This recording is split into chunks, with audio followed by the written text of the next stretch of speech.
Eu acho que no momento se está confundindo regulação da indústria com controle de informação, e eu acho que tem um pouco de desinformação nisso e tem um pouco de má fé também, ou interesse estratégico de atrasar a discussão ou de entrar na discussão mais forte. Então, a discussão tem dois pontos. Eu acho que uma é controle de comunicação social, controle, censura imprensa, o que obviamente todos nós somos contra. O outro é fazer de conta que não existe uma situação no Brasil que existe. Eu lembro sempre nessas conversas que o José Sarney é dono da TV Globo no Maranhão.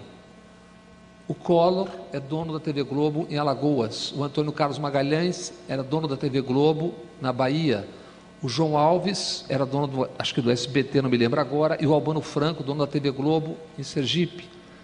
E se a gente for fuçar, os Coelhos são donos da TV Globo em Petrolina. A gente está falando aqui dos meios de comunicação como se eles fossem 4 ou 5. Nós estamos falando de 5.600 municípios do Brasil, onde existe uma capilaridade em controle de meio de comunicação. Então, que controle nós estamos discutindo e controle de quem? Quando eu comecei a trabalhar, tinha um restinho de AI-5 ainda, que faz com mais 1 ano ou 2, que era uma espada que ameaçava, mas que não era executada. Tinha lá o comando militar, tal, vai mandar notícia para ler, tal.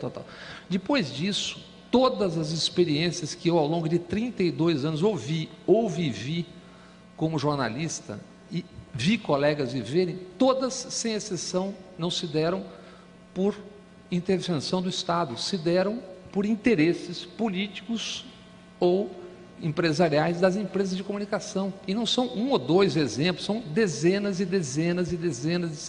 Não estou nem falando de época de campanha eleitoral, porque aí o jogo é pesado. Eu vou me lembrar de alguns exemplos rapidíssimos. Eu trabalhava na sucursal da revista Veja, que é uma excelente revista, com apuração, etc., no começo da minha carreira. Em 2 episódios, um foi uma greve dos policiais militares e depois um quebra-quebra e tocaram fogo nos 750 ônibus da cidade. Nesses 2 episódios, eu, repórter novo, absolutamente enfiando em todas as situações, reproduzi fielmente tudo aquilo que aprendi que deveria ser jornalismo. Vá, ouça, veja, etc. Nas 2 matérias...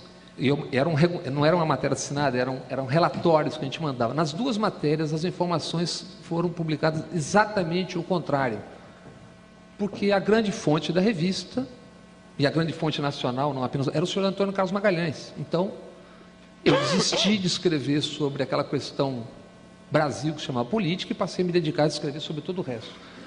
Anos depois, eu estava no Jornal do Brasil e fui encarregado de ser o carrapato, como a gente chama, de cobrir o Tancredo Neves no Jornal do Brasil. O Jornal do Brasil estava, como se chamava à época, malufado.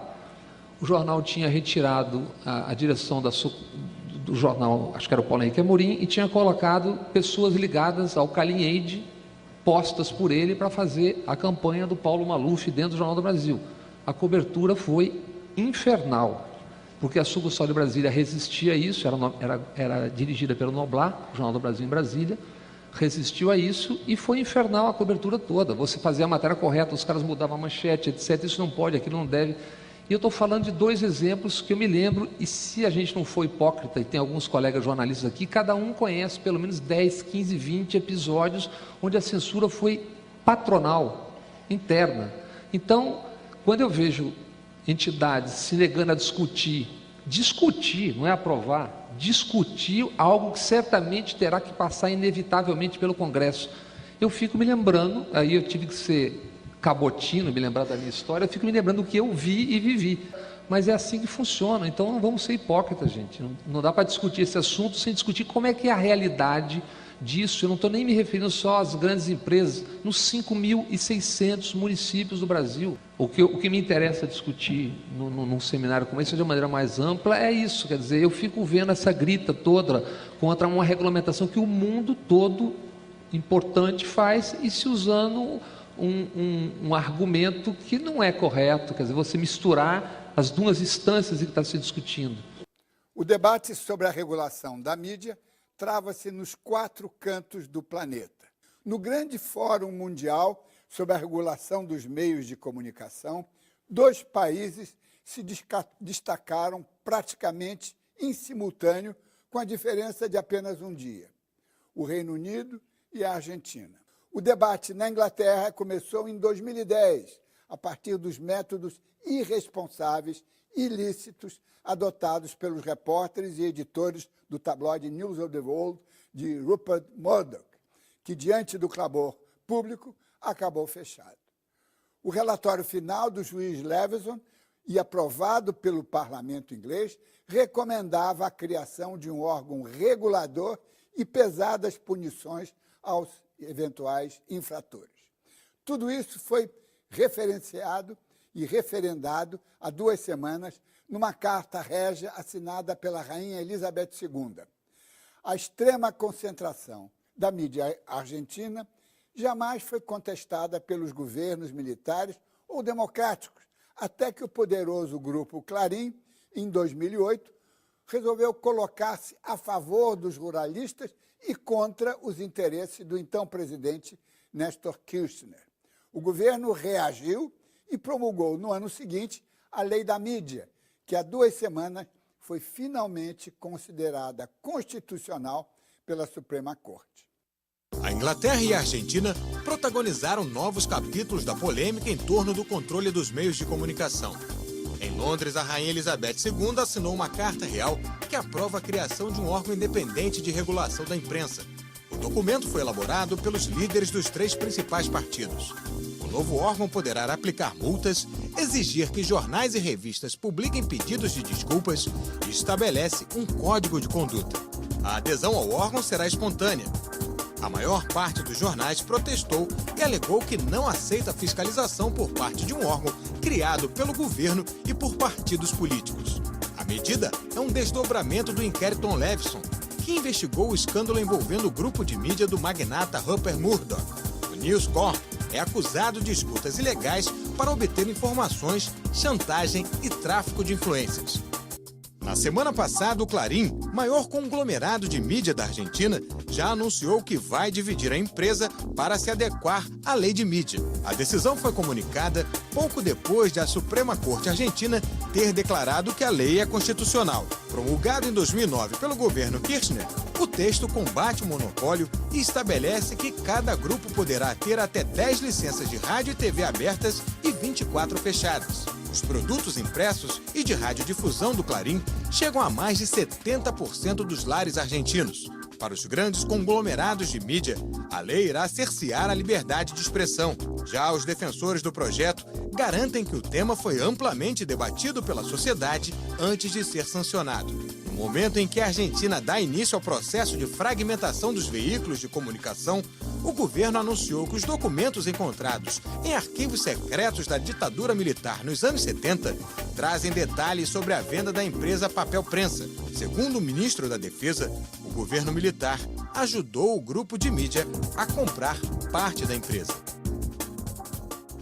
A regulamentação das comunicações deveria interessar também o setor empresarial.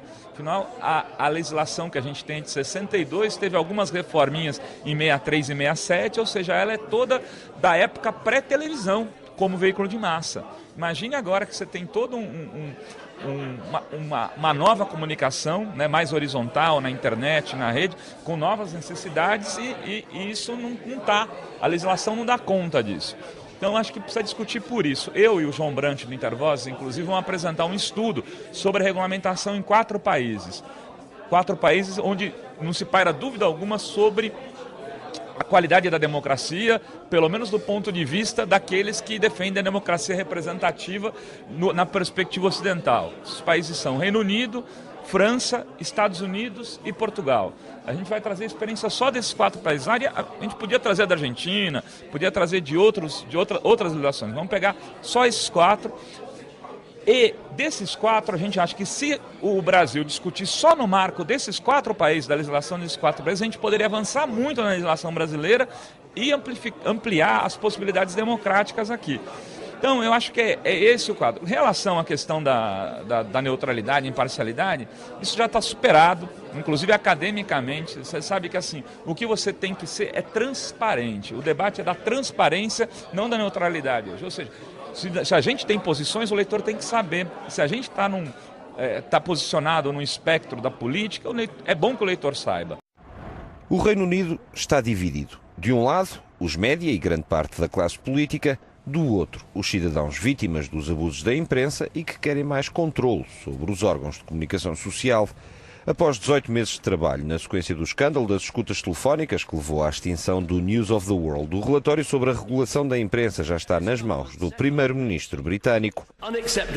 O caso levou David Cameron a considerar inaceitáveis algumas práticas, mas agora o primeiro-ministro pode enfrentar um terremoto político dentro do próprio Partido Conservador se o relatório apontar para uma nova lei da imprensa com mais mecanismos de controlo e não apenas a atual autorregulação através da chamada Comissão de Queixas, que apenas faz recomendações. Os média temem um ataque à liberdade da imprensa, algo que para um editor do jornal The Independent demorou anos a alcançar e pela qual muitas pessoas no mundo lutam neste momento para terem nos seus países. A ideia do Estado ter qualquer tipo de controle ou influência sobre a imprensa é aberrante, segundo Chris Blackhurst. O relatório do juiz Brian Levson incide sobre 4 pontos: a imprensa e o público, a imprensa e a justiça, as relações dos órgãos de comunicação e os políticos e propostas para um regime de regulação dos média.